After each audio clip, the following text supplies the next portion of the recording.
Namaste. Good evening, everyone. We are here once more,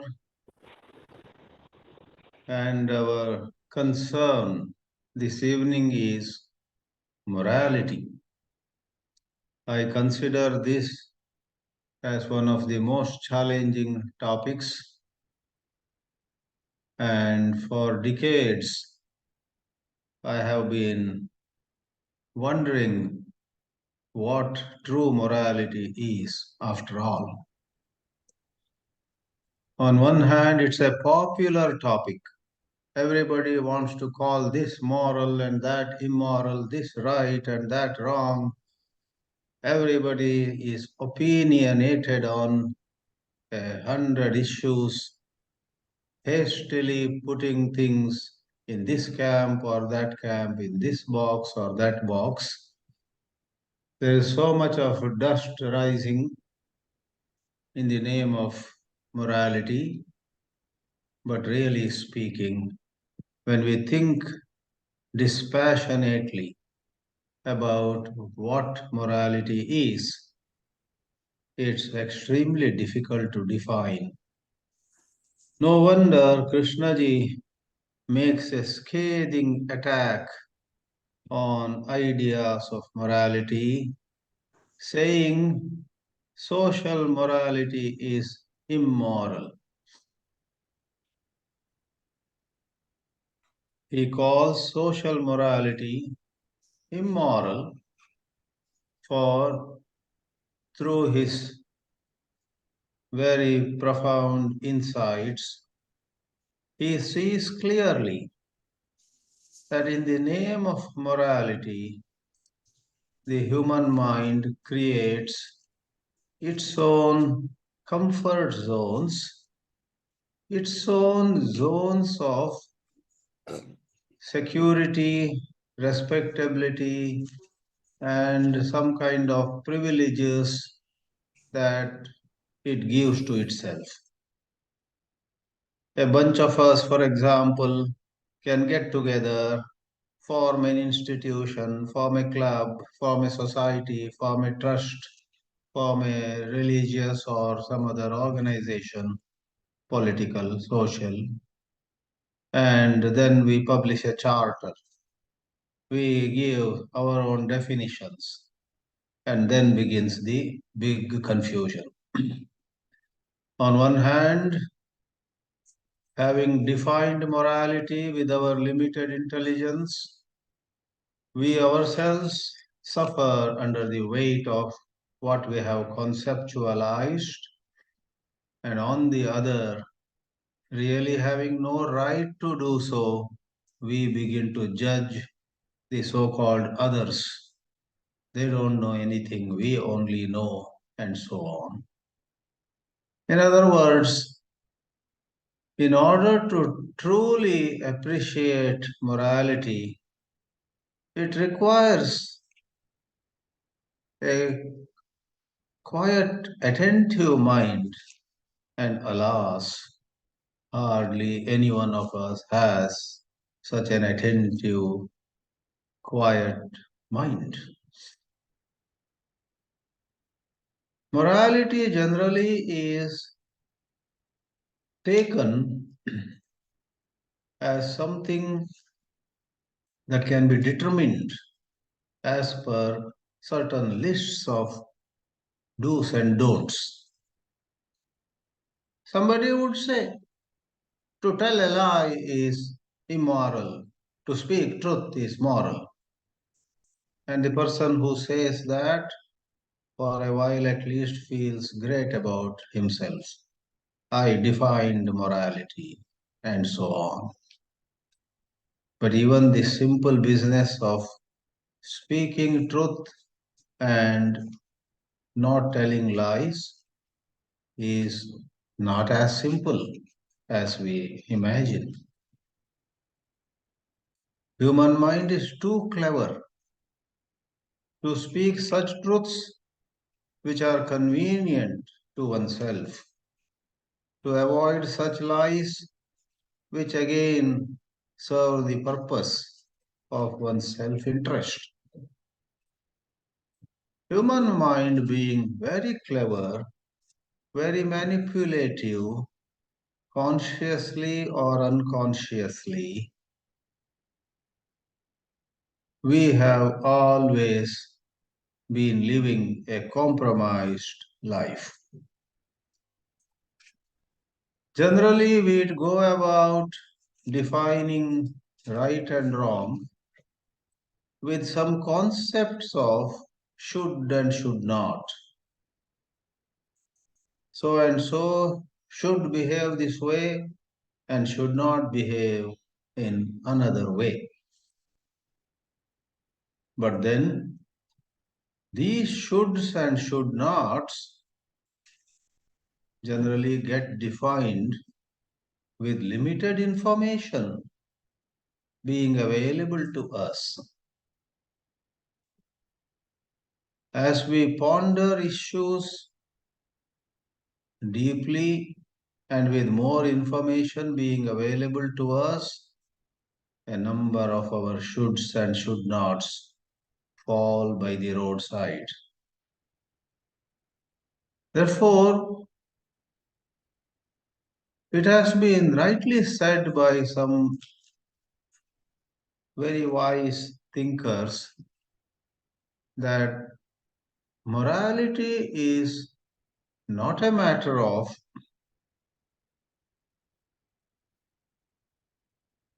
a list of right and wrong defined by somebody in some circumstance. It is not at all about this action or that action. What we mean is a particular action in a certain setting could be moral, in a certain other setting, the same action could be immoral.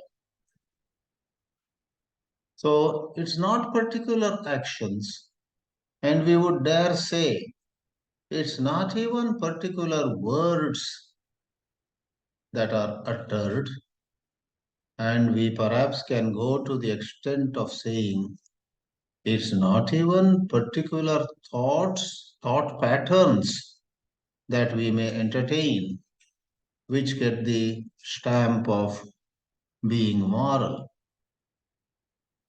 So if not action, not word, not thought is connected one to one with morality, we may wonder what under the sun then is morality. Because generally we are so eager to tie down everything to thought, word, and deed. Popular literature always talks about being right in thought, word, and deed. Kayena vacha manasa in Hindi and Sanskrit, English and Spanish, in Italian and Greek and every language. So much is said about being upright in thought, word, and deed. We are so conditioned to measure, to evaluate, to judge in terms of thought, word, and deed. But alas, in thought, word, and deed, there can be ambiguity. Therefore, it has been said by some wise people, as I began saying, that morality is a state of being. It's a state of being in which there is no scheming, there is no cleverness, there is no self seeking, there is no intention to manipulate. Whereas in a hasty approach of defining morality in terms of conforming to particular words, particular thoughts, particular actions, and we do that sometimes by comparing with some personality. So and so did that. That was a fine example of morality. Let us also do like that, and so on. We generally very fast deify human beings. We make some X or Y as though they were perfect, and what they did, what they said, and even what they thought, what they wrote becomes the last word. The truth is not so. The truth defies any such definition. Therefore, we must now inquire what is that state of being where morality shines forth, or where there is the fragrance of morality. Krishnaji, of course, has made a lot of very wonderful remarks. As usual, he is more a master of negation. He very ably dismisses everything that is not morality. For example, something that arises out of fear cannot be morality. Something that arises out of desire cannot be morality. I fear punishment and then I conform to a pattern of action, word, or thought. Well, certain number of people may pat me on my back. They may compliment me, saying, finally, you came on the right track. Now don't move, be here. So I may get their respectability. They may make me a guru also very soon, appreciating how I satisfied the norms and conditions and expectations of theirs. So they put me on a chair and I praise them as wonderful followers. And this tamasha, this show goes on. But is that morality? Out of desire for earning respect, earning the adoration, earning applause in gross and subtle ways. People who have a very gross mind want material success. For them, even spirituality is to be measured in material terms. Rich people follow you, celebrities listen to you, famous people bought your books. Therefore, you got to be a wise person. If that is how they think, alas, somebody who claims to be spiritual can easily imagine that, yeah, I am spiritual. I have followers in Europe and Australia, in Africa, and in, of course, Asia. If I am not spiritual with so much following everywhere, who else is? What a colossal blunder that is. What has spirituality got to do with the people appreciating you in the different continents? In one of the Upanishads, there is a saying, the blind leading the blind. So in Europe and Africa, in Australia and Americas, there may be a lot of blind people, and you, the blind guy, goes there and you get those blind people coming behind you. Alas, that cannot be the measure of, that cannot be the criterion for true morality or being truly spiritual. Therefore, out of desire for recognition, fame, popularity, acceptance, authority, and so on. You and I tend to desire these. For our mind tends to go for an escape. Why do we seek authority? It seems to me that sometimes we seek authority. Sometimes, if not at all time, we seek authority because we think that if I have the authority to decide, if I have the authority to do, if I have the authority to decide how to go about something, what a relief it will be. Today, I have to ask him, I have to ask her, I have to go by this rule, that organization. I don't like it. So, born of likes and dislikes, born of a desire to escape from anybody questioning me, I want to be an authority. I want to be the dictator of some kind. So, that kind of desire corrupts, vitiates our consciousness. Therefore, not desire, not fear, not some kind of dull way of idealizing things.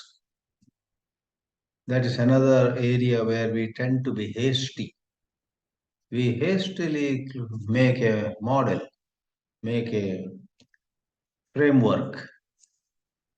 Especially if we are able to fit into that framework, we think that the whole world should be able to fit into that framework. And if someone says she or he cannot fit into that framework, we waste no time before labeling that person immoral. Today, in this world, on one hand, there is increased discussion on freedom. Freedom in various ways, in social terms, for example, same sex marriages and some live in relationships, or with respect to food, eat whatever you want to eat. In 100 ways, there is some kind of freedom uh, that is made possible by law. Law these days, law of the land, in not a lot of societies, doesn't care for religion, doesn't care for the church or the temple, mosque or the synagogue, etc. Judges give out a verdict. How mature the judges are, we do not know. That is another question. Other day, someone was speaking, it is worth mentioning here, who raised a question actually. A lady speaker, I chanced upon her talk. She said certain artificial intelligence package, some software, that was given the task of judging something. So, a 8-year-old child was in the situation whether that 8-year-old child has the liberty to eat something, to do something, and so on. And the artificial intelligence software just gave the verdict. Yes, that 8-year-old child should have all the freedom to do what he likes. So, the sense of freedom is a very debated issue. It is a debatable issue. So, the lady points out that on one hand, we do say that at the age of 8, at the age of 10, a boy, or it could be a girl too, does not have enough of wisdom, enough of experience, enough of ability to distinguish between right and wrong. Therefore, a child of 8 years should not be given all the freedom. That thinking also is prevalent. Then there is the thinking, who are we to judge? We may be 80 years old and this boy may be 8 years old, but it's quite possible that the 8-year-old knows what is good for him. Let us not interfere. That thinking also is around in modern times. Therefore, we realize the gravity of the issue of this business of morality. Krishnaji makes a statement which is once more very thought provoking. And the statement that I would refer to is he says, the ease, like difficulty and ease. The ease with which we put aside social morality is a sign of our morality. What does he mean by ease? So we easily put aside social morality. If we put aside social morality easily, that ease is a sign of true morality, he says. In fact, he reconfirms this insight, saying the ease with which we come out of hypocrisy is most important. So I would like to quickly clarify. It goes without saying, with my understanding, whatever 2 cents of understanding I have, the ease here refers to the absence of struggle, absence of effort, absence of conditioned ways. Because a book says you should get out of hypocrisy easily, effortlessly, I visualize what it is to come out of it easily and then pretend to have come out of it, while actually I have not come out of my hypocrisy. That is struggle, that is conditioning, that is mechanical, that is conformity to a book or to what some wise person said, without me having the wisdom to do that.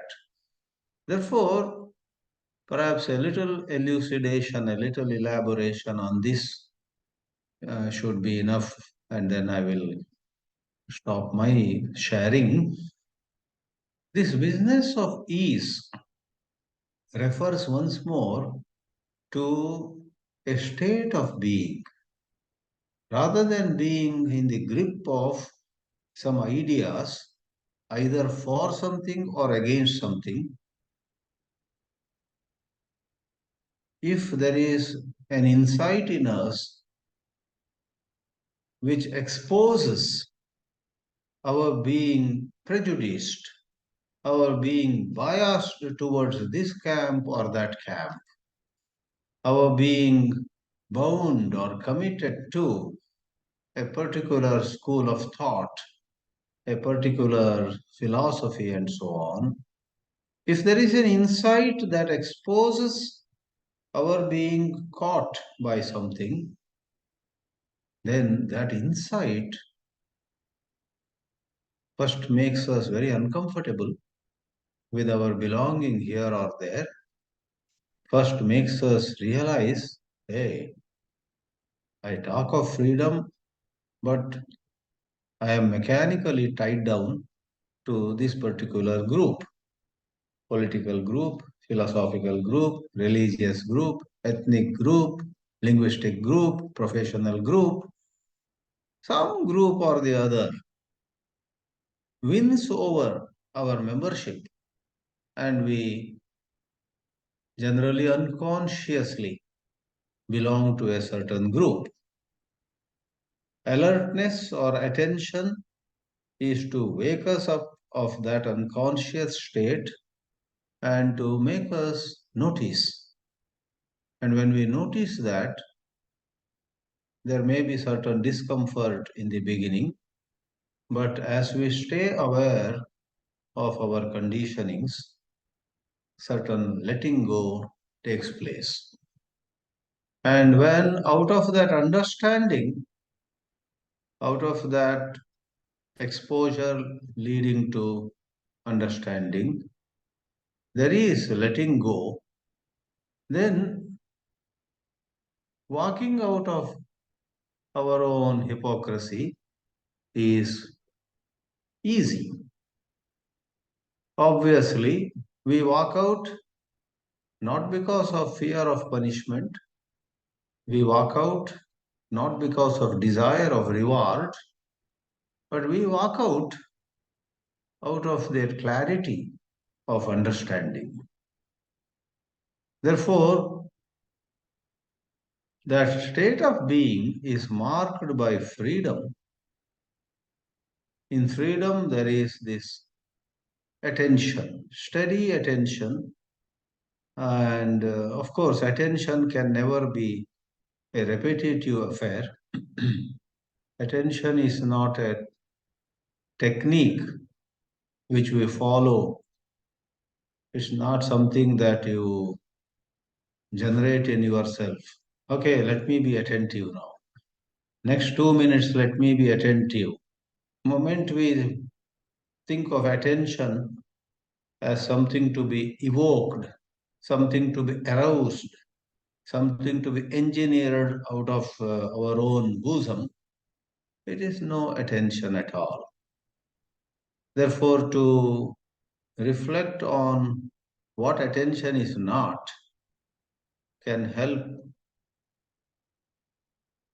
help us not get caught in some artificiality. That is then true attention. So, friends, morality does not belong to any religion, any social philosophy. All of them have been attempting. We appreciate their effort, their sincerity.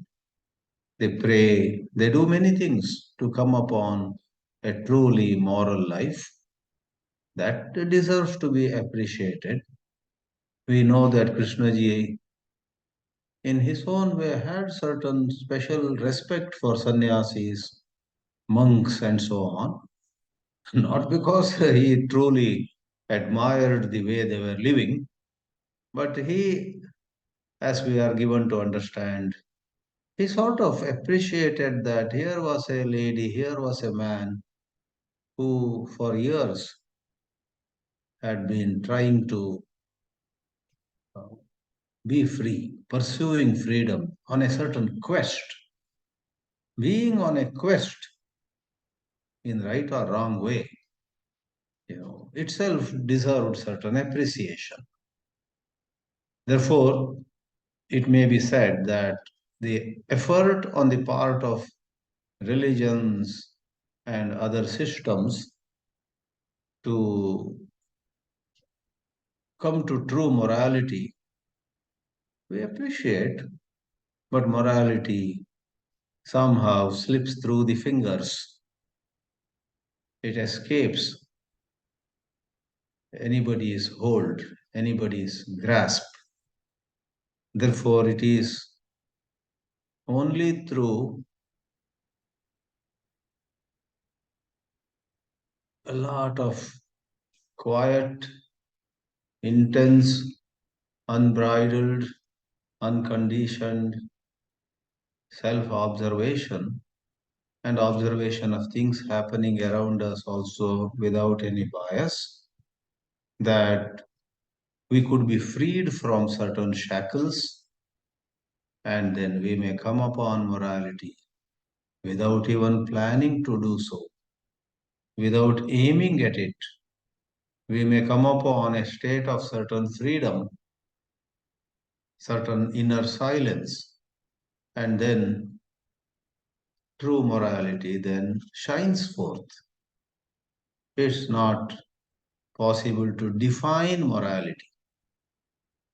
Let me pause here and let me hear others also, and we will have some question and answer too. Namaste. Thank you very much, Chidanandji. Harshad Parekh sir, would you please say something on this? And then Chhabra ji.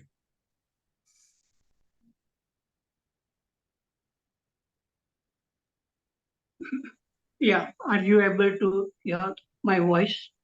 Yeah. Yes. Thank you, Swamiji. You have said everything and said it in a very simple, systematic way. And I like what you said about morality is a state of being. And that being state is a healthy state. Um, then morality comes out of it naturally. And what we mean by healthy state of mind, it means that anything which we do which is harmful to us and to people, to society, is not moral. So we can say what is immorality. Immorality is something which damages us and society. So this state of being, which is very, as Swamiji is saying, which is very silent, very attentive, very sensitive, watching everything without conditioning, religious or nationalistic conditioning, seeing things as they are, the morality will come out of it, the true morality comes out of it from the freedom. And Swamiji also said that freedom is very much important. Okay, I have not thought about this subject. I only knew that Krishnamurti talked about social morality, and he said social morality is hypocrisy, which is based on respect and fear, punishment, and all that. That is not morality. So, real morality, true morality, it comes out of freedom, out of clarity of seeing things, everything without the conditioning. Okay, I finished. Thank you. Chhabra ji, please unmute and say. Mahatma ji, please unmute. I don't, yes, I've done. Can you hear me? Yeah. Can you hear me? Yeah. Uh, No problem. yeah, can you hear me? Yeah, yes, we can hear you. Am I audible? Okay. I was just wondering the first sense that was coming to me is quite an old-fashioned word. You talk to in general conversations, with whether one age group, uh, university friends, or even young people.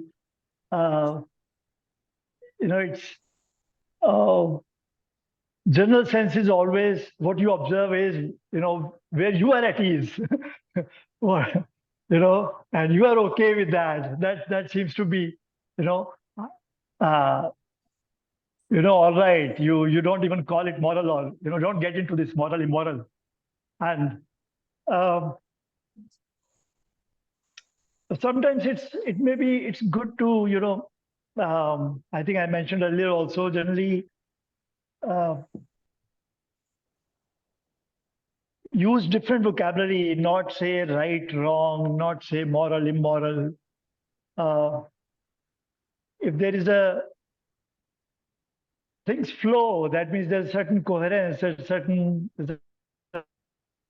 you don't notice contradiction, uh, you don't even think of it.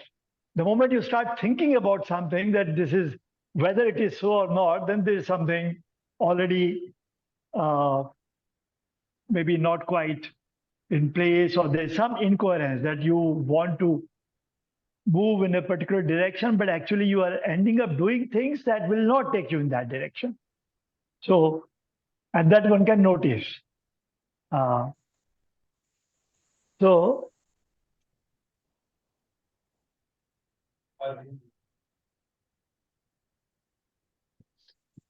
Yeah. So, um,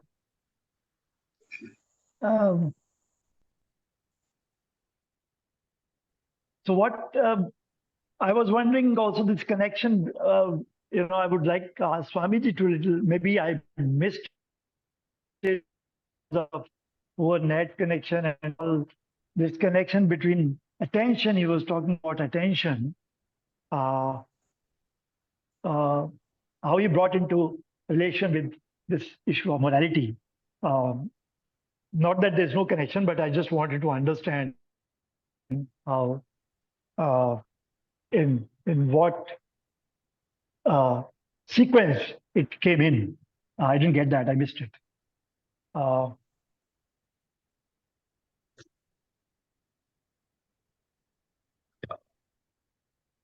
so I don't know whether Swamiji would clarify Yeah, that. yeah, I can Uh, clarify right away because otherwise uh, we may. Yeah, yeah, the connection is if there is fear or desire, you put it so well that generally people consider that morality where they are at ease. Uh, they see their comfort. So, in attention, here comes the connection with attention. When they are attentive, they realize, they see clearly that their desire for personal comfort has made them look at something as moral and something else as immoral. When they see clearly, oh my, I labeled it as moral because it was working out well for me, whereas now I see many others are inconvenienced or unfairly put to disadvantage by our definition of morality. So one suffers, one experiences certain pain in the injustice caused by one's own narrow idea. That narrow idea of morality was because it suited one's desire, one's comfort. So attention exposes the operation of personal selfish desire. And in some other place, attention exposes the operation of fear. Out of fear, I just say, this is right. I'm going to do this. Because consciously or unconsciously, I am trying to avoid certain punishment, certain discomfort that will come to me if I don't follow. So I conform to a certain pattern out of fear. So fear and desire can be exposed in living in attention. And when one is very clear that this is going to be foul, this is not truly genuine, I have acted out of desire or fear, uh, one is able to, as I quoted Krishnaji, easily, without much struggle, because when there is clarity, we do things easily. When there is no clarity, it's a struggle. In the Vedanta, the famous example is if I am not clear that at a distance there is only a rope and not a snake, 10 friends telling me there is no snake will not free me from the fear. I still imagine that there is a snake. If I have clarity that there is no snake at 10 feet distance, I am clear that there is actually a rope only, then I am free from fear. So, this attention is more like coming upon great clarity about the narrowness which I had before, because of which I defined morality very, artificially. And in the absence of that narrowness, I open up. When I open up and act out of that freedom, I will be truly compassionate. I will be truly accommodative. Truly, I am saying because in true compassion, we are not going to pamper anybody. We call a spade a spade. In some kind of pretentious compassion, we tend to say yes to anybody and everybody, which leads to another chaos. So, compassion is never letting anybody do anything. Compassion is out of more broad-mindedness, we actually see a different point of view, that it also has some merit when it has merit. So I hope I made it clear. Attention exposes the movement of desire and fear, and when the movement of desire and fear are exposed, they make an exit, and then true morality can arise out of us.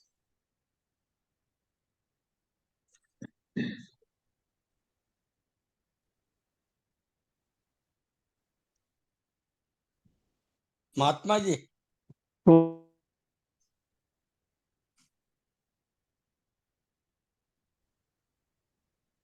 Jain Sahab, whom are you giving the chance now to it's speak? Or yeah, screen is limited for conversations.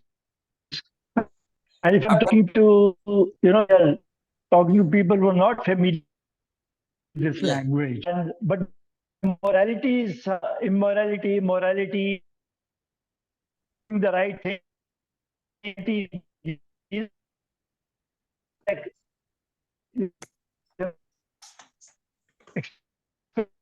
your voice is breaking. Are you on the hills?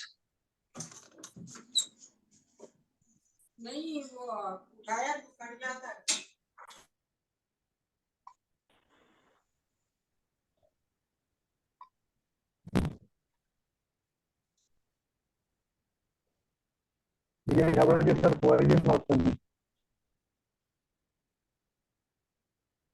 let Dinesh Waghmare speak. Dinesh Waghmare. Okay, can you hear me, sir? Yeah, we can hear you. Very well. Swamiji has said all the points which are very valid, and it is really a very tricky and difficult subject. So I think we can also repeat some of the things, and then we can discuss further.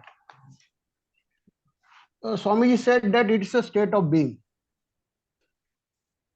That is one way of looking at it, but the dictionary meaning clearly says that it is the principles concerning the distinction between right and wrong or good and bad behavior. So behavior is also covered in that. A particular system of values and principles of conduct, that is also covered. The extent to which an action is right or wrong. So all these things are covered. So it is not only a state of it is a state of being, of course, because from that only emerges all these things. But this covers the total all these things also, whatever I have spoken. Now, virtuous also means the same thing, almost same thing. Now, in my opinion, as Swamiji has also pointed out, JK has not directly defined what is morality, but he said what morality is not. He has discarded the morality of authority, imitation, conformity, and obedience. Also, according to JK, action based on fear and reward, as Swamiji pointed out earlier, action based on fear and reward is not righteous, hence not moral.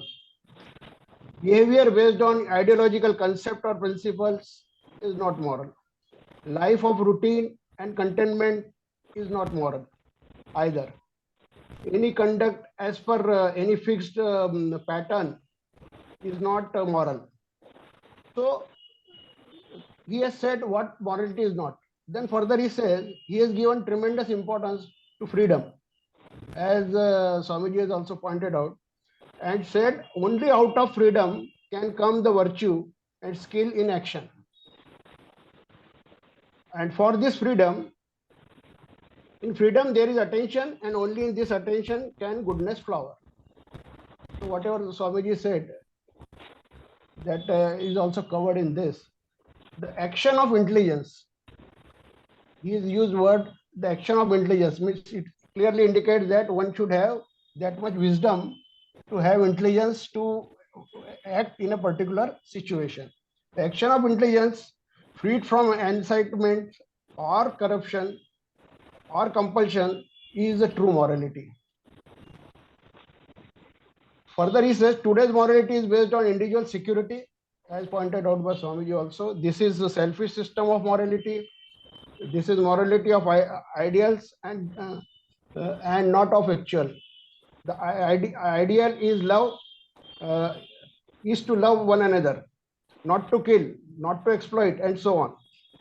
But in actuality, our conduct is based on different conception. The ethics and morality is based on egotism, on acquisitiveness,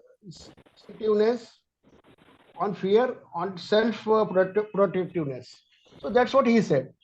Now let us, it is interesting to see, analyze, rather I would say, the tradition also. What traditional, why tradition has made so much do's and don'ts and all other things. So the philosophy behind that is, there are some principles, main principles I have pointed out, I means I have considered. Surely morality is linked to individuality. It's very clear, question of morality only comes when there is a individuality comes into picture. So it is related to individuality. So when we say state, it is a state of being. So state of being of individual only is considered here, basically. If at all we have to consider that. First principle is live and let live. Morality is based on the philosophy of first principle, live and let live. Jio or jine do means freedom for everyone to follow his dharma. Here dharma means his virtue or attributes or personality traits. You follow your dharma, I follow my dharma, and we don't have any conflict in between us. Second point is to help each other for individual needs and also in teamwork so that society grows. So here one has to take care of other so that in such a way that society should grow. Third point is not to exploit others or encroach their boundaries with selfish motives. Not to exploit others or encroach their boundaries, selfish motives. One should take care of the other so that win-win situation is created. Fourth, action should be based on the consideration of all the persons' interest or beneficial to all. Any rules and regulations are to be made in ideology, then those should take care of all people involved. General rules and regulation, if made to take care of mob or society, say for example traffic rules, etc., then consideration should be given based on equal rights to all. All world or total humanity should be considered as one family, and morality, rules and regulations should ensure the flowering in goodness for all. Morality should take care of principle sarva bhavantu sukhinam, means try to ensure in best possible way happiness for all. So based on this philosophy, all rules and regulations are made. But as Swamiji has also pointed out, and we see that the outer conditions always changes, and so with the time, all these morality rules and regulations or ideologies are changed basically according to cope up with the new situation or new event or new difficulties arising in front of them or people. As the question of morality deals with the external order, so it is very clear that morality deals with the external order and internal order. Similarly, we have to consider that inner order, inner do's and don'ts, rules and regulations, etc., depend on inner order needs of a particular individual, not of the total society. If we go into the tradition, then if we see Yoga Sutra or if we see the Buddha's eight folded path, all are having, they have mentioned rules and regulations according to that time and based on need at that times. So we have to see that basically morality means a right behavior or conduct which will not create any disturbance, outer or inner, so as to maintain outer or inner order. These are my views. Then we will, this is my submission right now, then we will discuss further. Swamiji's comment, please. Prasad sir. Prasad sir first and then Swamiji's comment. Sure. Sir, as Mr. Waghmare has been saying, morality, as we know, is based on different civilizations, different climes, different countries, different times, like that. It changes from time to time, from place to place. As the saying goes, when you are in Rome, be a Roman. So when you are in India, you be an Indian. In India itself, we have so many states and so many ethical codes and things like that. So that is one aspect of the matter. Then there is compliance with the legal provisions. They also change from place to place and time to time. So morality is based on these considerations. That is one aspect of the matter. But Krishnaji says you have to, the morality is the ease with which you come out of social morality. What does he mean by that? Social morality, as we know, is quite cruel. We are all moral people because so long we are not arraigned by society or by courts or by police or anything like that, we are all moral. But basically, is there morality in our society? I mean, I have a 5-bedroom house. Adjacent to me lives somebody with a big family in a closed hut or something like that. This disparity, we keep on arguing about distributive justice and things like that. But if you have a heart, if you observe, if you are with Krishnaji really, I think very easily you come out of all these things. You have your own approach. You may not be able to solve the problems, but in your conduct, in your approach, there will be a difference. That is one aspect. As Swamiji was saying, you have, so long as fear dictates your conduct, you are not moral. So long as your desire, your personal desire dictates your conduct, you are not moral. So,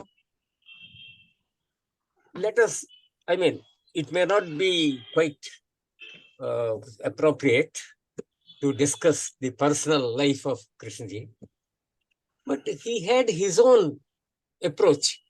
He never bothered about society, in the sense that his conduct, he lived life on his own terms.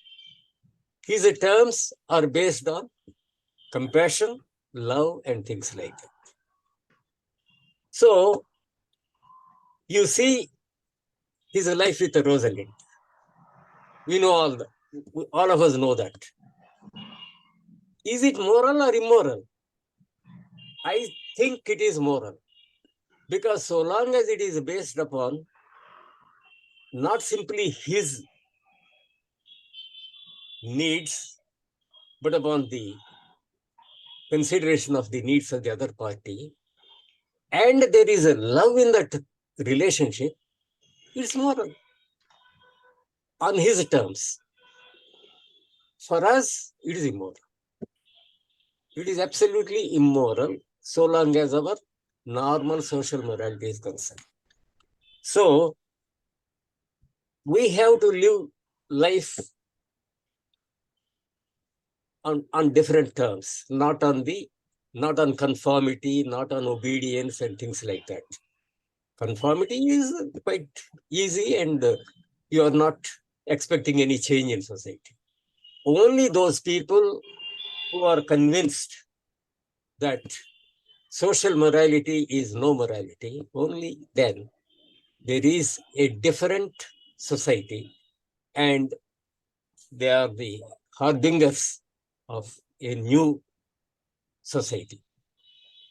And we can, for that, you must have a quiet mind. You must not have a conditioned mind. Conditioned mind, we all have conditioned minds. That is the problem. We see everything from our conditioning, not from the platform of love and compassion. If you see life, that is the ease with which you have to come out.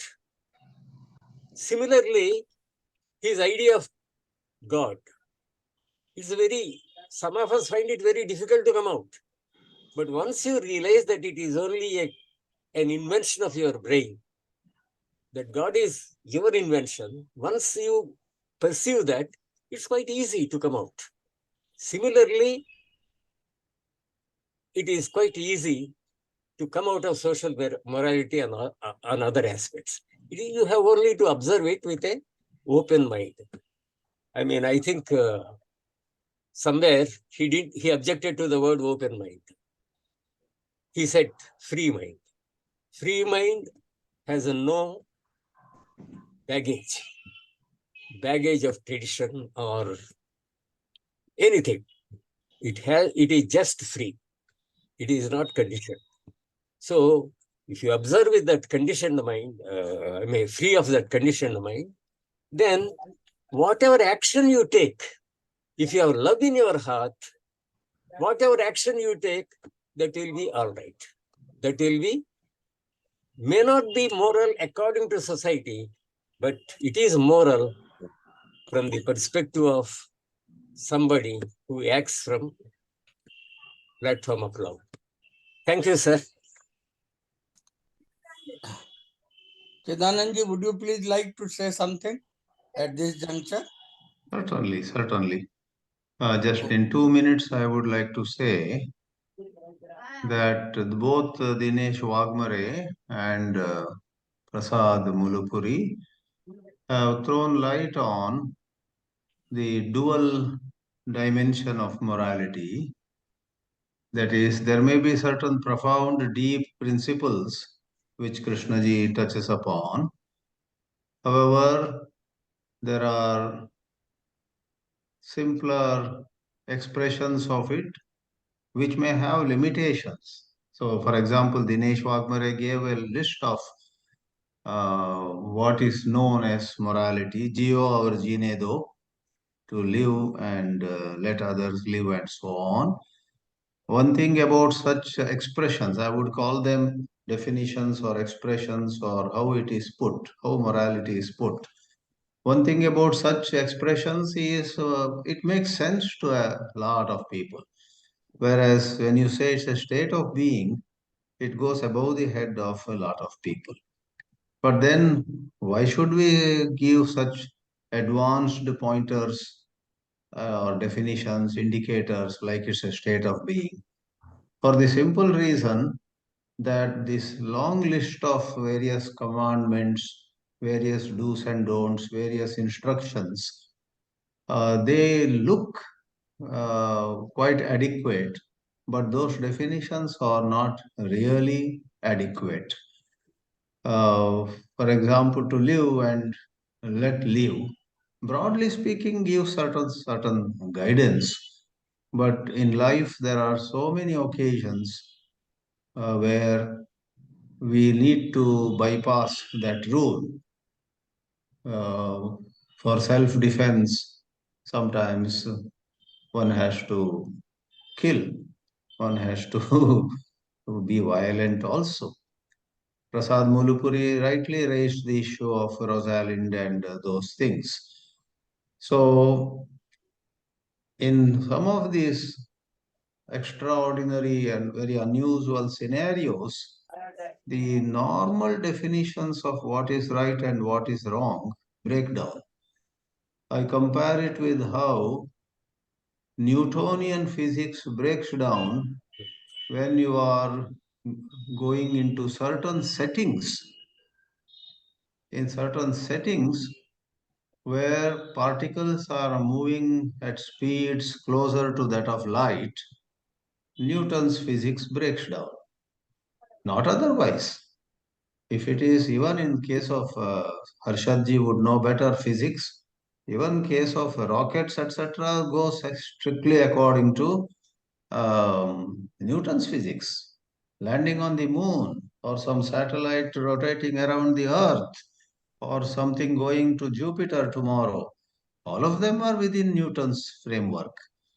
But apparently there are so many other scenarios where Newton's physics breaks down, quantum physics and whatever other names there are. Likewise, some of the discussions that Krishnaji illumines, throws light on, are such pointers which help us see morality on a much deeper level. Lastly, let me say, when we have an understanding on a deeper level, that accommodates the grosser considerations. Whereas if we only know the grosser definitions, we will be lost when it comes to those subtler, unusual scenarios. Therefore, we highly value and respect the teachings of someone like Krishnaji because those deeper insights have no conflict with the grosser ones.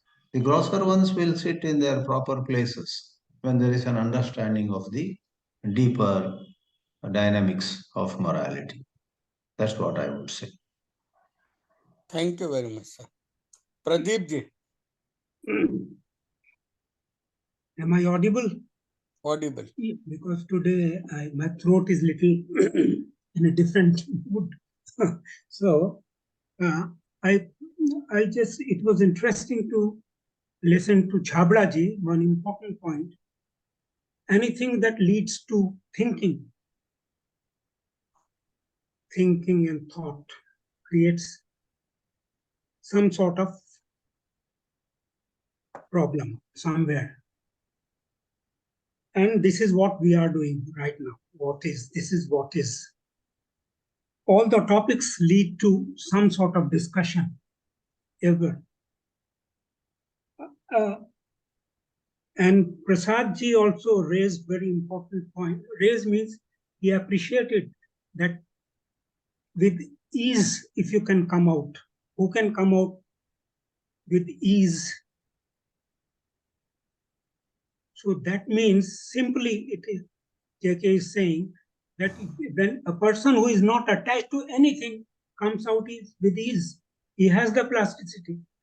He has that plasticity to come out easily as per the things. Already people have discussed about morality being a variable, almost different here, and naturally this is based on how a particular self takes it. So today's topic was understanding morality, if I am not wrong. Understanding morality.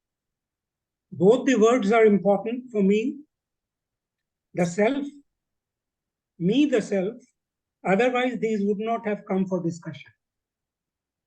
First, we may take up understanding of the self and understanding for the self. In this case, there is a self who understands. Understanding is the outcome of holistic vision. The one who understands realizes that she is part of the whole in the process of self-knowing. Morality, as all others have also explained about it through dictionary and otherwise whatever is there. That it's a right and wrongness in the conduct of human beings. Both the words are connected, morality and understanding, intimately with human life. Morality is dealt in a branch of philosophy called ethics. So ultimately, overall, if we give the self without the person who is not attached to anything is unconditioned, is a person who is not conditioned, and rest follows is right.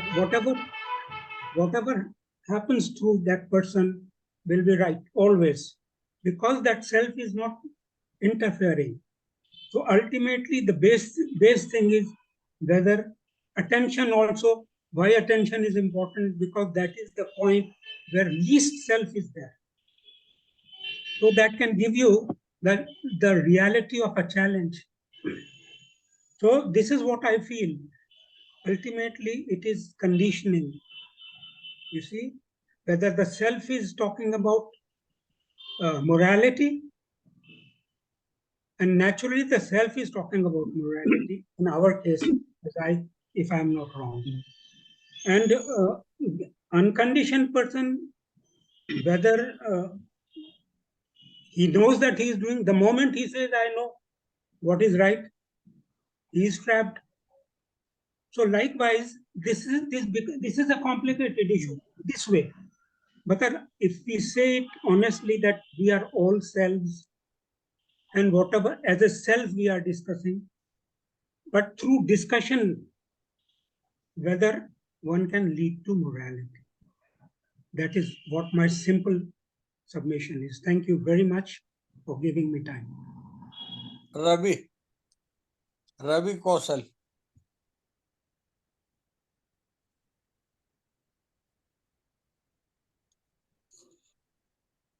Hello. Please Yes, sir. speak. Yes, sir. Audible. Uh, this Swamiji is saying that in a state of being, two, three times he used that word, in a state of being. I don't understand what is that thing which you are saying that in a state of being. Isn't in a state of being an idea? That is my first question. And I see that whenever you put something in moral, immoral, it depends on you're saying that where there is desire, that is immorality. Like if I want to buy the color of shirt I like, what is immoral in that? If I want to buy a car, what is immoral in that? Immorality comes when the desire go into destructing others, or if I like to if I desire to, uh, if we are two brothers and I'm desiring to hold all the property in my hand, that thing I think which creates thing, but desire itself I don't think so is like that. Normal desires, if you have personal normal desire to buy a car or to go the place you like, that normal thing, and one the Waghmare ji is saying that the other feelings and other. I always see that where is other? I always see that Waghmare is me. So there is no other. So if you have that thing, so there is natural morality without putting into the terms of morality or immorality. And of course, where there is love, compassion is a big word, but I'm not going to use that. But where there is normal love, when I love you, morality comes naturally. There's no and freedom, freedom from do's and don'ts, and where there is love, all that thing. This social morality, how is K is saying that with an ease you come out of this social morality, that is I think he's saying that that is morality. I don't think so. I see. When social morality creates images and divides, when a person who is a vegetarian person, when he started hating a person who is non-vegetarian, that morality of vegetarianism which create division, that is, I think, the thing, I think, which K is saying all that. But anyhow, thanks a lot, sir. Harshad Parekh, sir, please. Yeah. Harshad, sir. Three people whom I admire very much. They came out from social morality, and society told them that they were mad, but they had the inner clarity and strength to stand alone. And these three people were Mirabai, who could dance in public when women were not allowed to look at men, Ramakrishna, and Kabir. And Kabir was fearless in attacking hypocrites, uh, religious people, both Hindu and Muslim. So only when there is a clarity and inner strength, a person can come out from social morality and do what really sees very clearly. So that is one thing. And there are certain issues which may vary from country to country. Like if two young people, boy and girl, if they are hugging and kissing in the garden, then it is considered to be immoral in Pakistan or India. But in America, it is considered to be natural. And similarly, homosexuality, abortion, voluntary death, these are some controversial issues related to morality, but it varies from country to country. Okay, I have finished. Thank you. Dinesh. Very interesting, sir. In my views, the question of the ease by which you can come out of the social morality. When we say this by ease, what do you mean by ease? And why you have to come out of the social morality? In my views, it is a basically issue of norms. Social morality is norms or a set of patterns in which you have to behave. But every situation is new. So in new situation, there is a new challenge. And if you can see the truth of it, how fast you can see the truth of it? How fast you can have the insight into the truth of the situation. And then only you can take a decision. And that is what I feel is ease by which you can come out of the social morality. So we have to see other aspects also, like Harshad sir said, Mirabai or Kabir, or third person he has said Krishna. Ramakrishna Paramans. So are they really revolutionary persons, or they are simply following the morality, or they are giving new morality? Based on these three persons, can we decide the norm for the society? That is the question. This is thought provoking. Can we, because morality is definitely linked with the individuality as well, norms for the mass. So based on only three persons, can you said that that Mirabai is behaving like this, so every girl is allowed to behave like that? Can that be done? Yeah. So What I meant is that inner strength and clarity, which can override social morality. Then a person doesn't care, even if the society tells you that you are mad, but that person has the inner strength to stand alone and be very clear, do whatever he wants to do. And such people are really later on, they are very much admired after their death or after 100 years or so. So the real What I am saying is the clarity and inner strength. Okay. So here, sir, I would like to say, I accept this thing that there should be inner clarity, and then Mirabai can do like that. And but how many people can have such inner clarity? Number one. Number two, we have also seen in the past many people are having inner clarity and confidence. Like say, take the case of Kabir and Mira itself. So what Kabir's behavior was entirely different. Mira's behavior was entirely different. So when we comes to morality, it is related to behavior or a particular code of conduct or what is the action which is right and wrong. So you cannot standardize based on any individual person or this thing. You have to consider the whole mob and then only you can decide, because you have to consider the order in the society. You have to make some rules so that the society can function in a proper way. Society cannot function like this. Or they cannot have fulfill their needs and all that desires and all that what Ravi Kaushal was saying based on any other person's norms. So we have to also see. See, I also take an example of court. Say, for example, we have made laws. What if we have made all the laws and there is all clarity in that? Why a judge is required? Judge is required because the situation is new, and in that particular situation, what decision based on his intellect or intelligence he can take. That's why judge is there. So similarly, in our case also, every situation is new, every challenge is new. So definitely truth varies for that particular situation. So, but based on that situation, can we have insight of the truth? And according to that, we have to decide. And that is what the ease.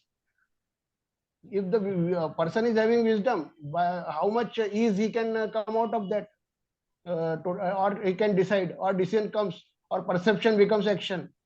All these things are to be seen. These are my views, sir. Thank you. Prasad sir. Sir, Prasad sir. sir, I just wanted to add one or two small comments. Swamiji has rightly said, if you are not scheming, if you are not, if there is, that identity between word, deed, and action, between thought, word, and deed, that is, most people, they don't have this conformity. That is, thought, word, and deed, they differ. I promise something, I break my promise. I say something, I mean something different. This is what we find it daily in our politics. If I can drag you before court of law, I am quite moral, you are immoral. That is how we act. That is, we act out of self-interest, not out of public interest. So that is why I said, that's why Krishnaji said, if you act from love, your action is right. Whatever you do, it is right. Because when there is love, there is no self-interest, broadly. And self-interest will not be there when there is freedom from conditioning. Our problem is we are all conditioned in different ways, and we stick to that conditioning. And we think we are right because we are thinking, talking, acting from the particular conditioned mind. So once you are free of that self, when the self is not there, all these laws also will not be required. Automatically, you will drive on the left side in India. Because there is love in your heart, you consider the other driver also. He is also in a hurry, you are also in a hurry, and then there will be no occasion for road rage. Similarly, in marriages, our marriages fail because there is no love towards the other party. That is why our bickerings between brothers over property matters, all these things, they arise our politics. We spend crores and crores. If you have love in your heart, you will find something, a different way of acting. That's all. Thank you, sir. Chidanandji, Swamiji, Yes. Swamiji, your comment, please. Yeah, I need to leave also in 2 minutes. Therefore, I raised my hand just to say, I think Ravi Kaushal rightly raised the issue of what this state of being means. And in a way, it has been answered just now by Prasad Mulupuri ji. The state of being which I talked about is the state of absence of self-interest. Absence of self-interest, absence of the scheming tendency, absence of somehow manipulating things to one's own advantage, etc. Ravi Kaushal was very right. There is nothing wrong in desiring to buy a good car, have a good house, wear some new clothes, etc. But if any of those is motivated by a certain divisive thought, I will wear new clothes and then that other guy will know who I am. Well, he will get the message, I am superior to him. That kind of divisive thought, that spoils the show. Therefore, even when we talked about desire and fear, they are also in the context of creating divisions, not otherwise. Suppose a lion is coming from a distance and I have fear, that is most natural. I better run to safety.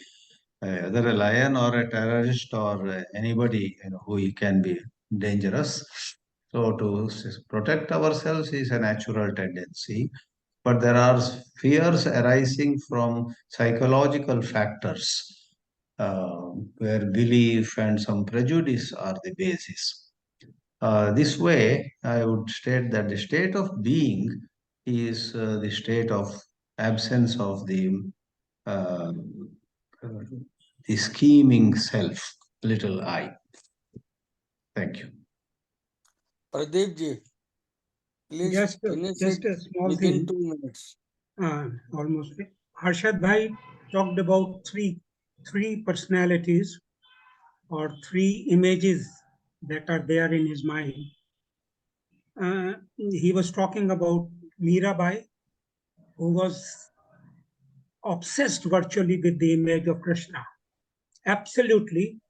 So this is what I think. I'm not countering Harshad Bhai.